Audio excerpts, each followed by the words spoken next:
Hey guys, this is your bite-sized nugget. These are ideas that don't warrant a full podcast but still need to be said. I know you know what I'm going to talk about today, okay? But I'm still going to say it because I think it needs to be sort of drilled into us. And this is the onslaught of the 24-hour news cycle, but also people's opinions about it. So, I we were never meant the way our bodies are currently in time in evolution, whatever you want to call it, design. We were never meant to know what's going on all around the globe. Is it? It's such a double-edged sword, right? Like, yes, now we know what's happening, but also we can't do very much about it. So it leaves our nervous systems in this limbo where we are hearing about it, upset about it, but then can do very little to change it. And that sucks. That keeps us in this sort of purgatory with our um our nervous systems. When we look at relationships and people and communicating with people. I don't know if you know, but there's a thing called Dunbar's number. And basically, it's the amount of people that we can have stable relationships. It caps out at about 150. But what's interesting is it's really built on these concentric circles. And it's what I've talked about before with like village and sort of best friends and close friends and how people are in our lives. And we can maintain 5 that are very, very close, right? With like maybe daily contact. We know a lot about them. Then it goes to 15 is a little wider of a circle. Then it goes to 35. Then it goes to 150. So, and that's where we can maintain knowing people, knowing, what's going on in their lives, keeping up with them. But with social media now, how many friends do you have on Facebook or Instagram or whatever you use, right? And those are people that now we hear from. We hear their opinions. We hear, what they're doing in life. And yes, it can seem innocuous, but it is filling our headspace and our heart space. And so we just can't hang on to that many. And so if we have 1,500 friends on Facebook, we can't have a stable relationship with that many people, but they're kind of like, I don't know. I kind of think of them as like stray dogs, in our periphery.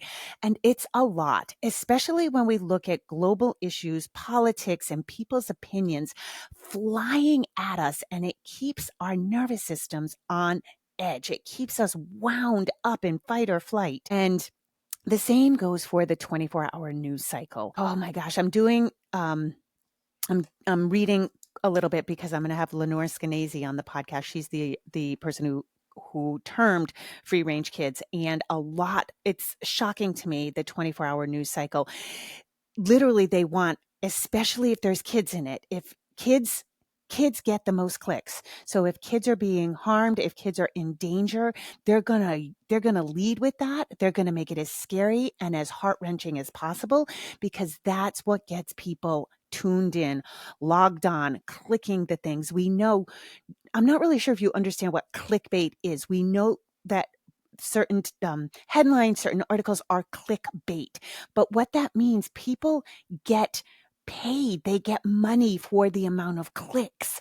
The amount of clicks determine advertising. So clickbait literally means the more clicks they get, the more advertising money they get, the more money they make. It's crazy. So they are going to make it the most inflammatory. They are going to write with a skew to instill fear and outrage in you. And it leaves us like totally on edge, totally on a high wire all the time, super strung out. And especially as moms and the shit that's going on all over the place, the Middle East especially. Yeah, of course we're going to be like, oh my God, it's heart-wrenching.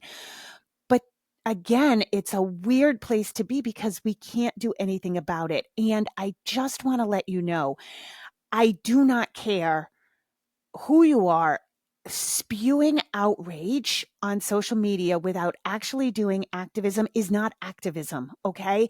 And the people who are really hurting, I understand the idea of, I want a certain country, I want a certain place to know that I'm on their side.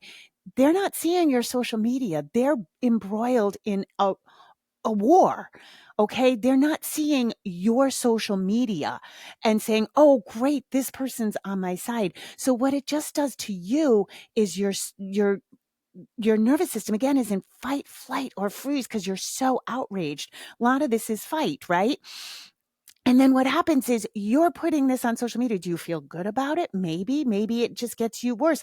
Maybe now people like all your posts, or maybe they want to argue with you. And that's going to just keep you out of connection and curiosity in your own home with your own kids.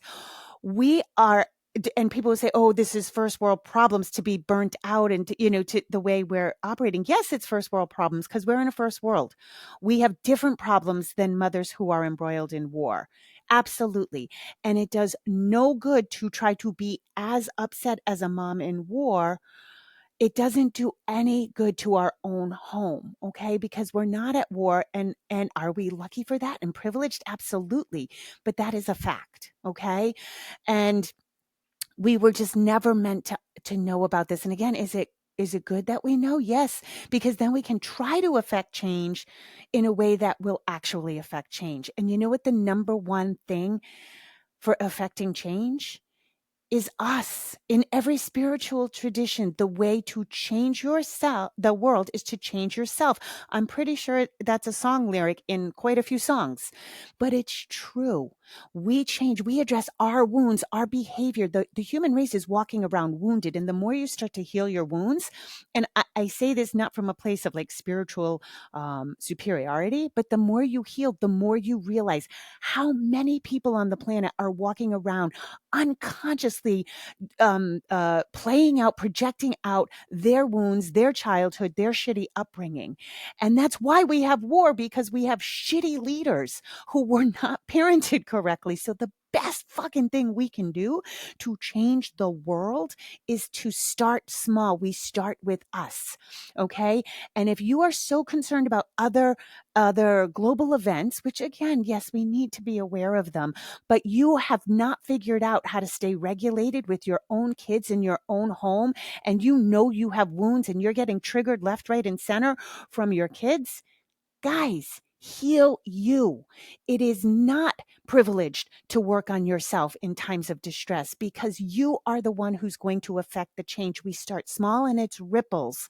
The best thing we can do is raise kids who aren't narcissistic assholes, because then those kids love being in positions of power when they get older. Okay. So start with you. And that is equally as important. Yes, call your local representatives. The most effective change you can make, where your voice matters, your voice is heard, and you can literally make change, is your local government. Write testimonies, go to your state house, sit in on House committee meetings, sit in on Senate, Senate committee meetings.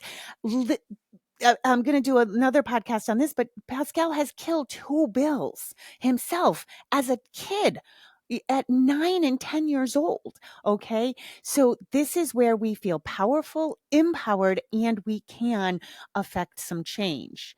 But getting ourselves, all wound up daily with the 24-hour news cycle, clickbaity things, and then going in and expressing all our outrage or all our sadness, it doesn't do a lot except wind us up. So be careful with that, okay? And whenever you feel like you have, this is my rule of thumb now, when I have a knee-jerk reaction to anything I see, any article, any headline, I go to multiple sources. I try to find whole videos. Everything is skewed right now. Every single mainstream news outlet, I don't care what center, what side you're on, is skewed. They're paid for by sources behind the scene. They are skewed with bias. I don't care what it is. So I look for the full video. I don't rely on clips. If you are seeing a clip with edits, you are not seeing the whole thing. It is meant to shock and upset you. So that's what I do. I don't know that there is a truly unbiased news source at this point in time, but I think the best you can do is make a Venn diagram and get many, many sources. If you are strongly on one side of the political aisle, go on purpose to other, let's see, if you're on the right and you're looking at Fox News, it's on purpose. Go to MSNBC, go look for both things, because the truth is always in the middle, but look for whole videos, press the button that says this study says, and find out that this study was done on 3 rats in 1977. That's literally what happens. People just put bullshit on, hyperlink it, and then you're like, oh, the study say, or this person said. We got to check now if this fucking shit is AI. There were, as I'm recording this, the Hawaii had, tsunami warnings and then big waves, and then all the photos that were coming out were AI generated. We have to step carefully now. And yes, it is a lot of work to vet these things, but it's worth it if you really feel like concerned about some issue, to really vet sources. Other than that, we weren't meant to know all of this. And I know, especially as a mom, it's heart-wrenching what's going on in the Middle East, hearing what's happening to children. I know. And again, as much as I can sympathize, I also can't do anything about it. So I'm not being callous about it, but I also know that the best way for me to affect change is for me to try to affect change in my small way that will make a ripple in a big way. Okay, I want to read something to you from Dr. John Deloney. I love him. I've recommended him on a couple of other podcasts. He has great perspective, and he posted this a couple of weeks ago. And I think I reposted it, but I think it needs to be said here. Today, between the Epstein nonsense, the floods, AI threats, and economic pundits screaming at each other, I reached my breaking point. I can't control any of the above things. None of them. So I turned off all the media and I got to work. I called real people who are currently working to help with the flood recovery. I made a small donation to a trustworthy cause. I cleaned up a specific mess in my house that has been bothering me for weeks. I took my daughter out for pizza. I did something very physically challenging. I walked the dog and I took out the trash. I reached out to tell a few people how grateful I am for them. I prayed a lot. You will not scroll yourself or outrage yourself to peace. Go find the next right thing and get after it. And that is the only true path to peace. And that, I think, sums it up nicely. Okay, guys, that's all.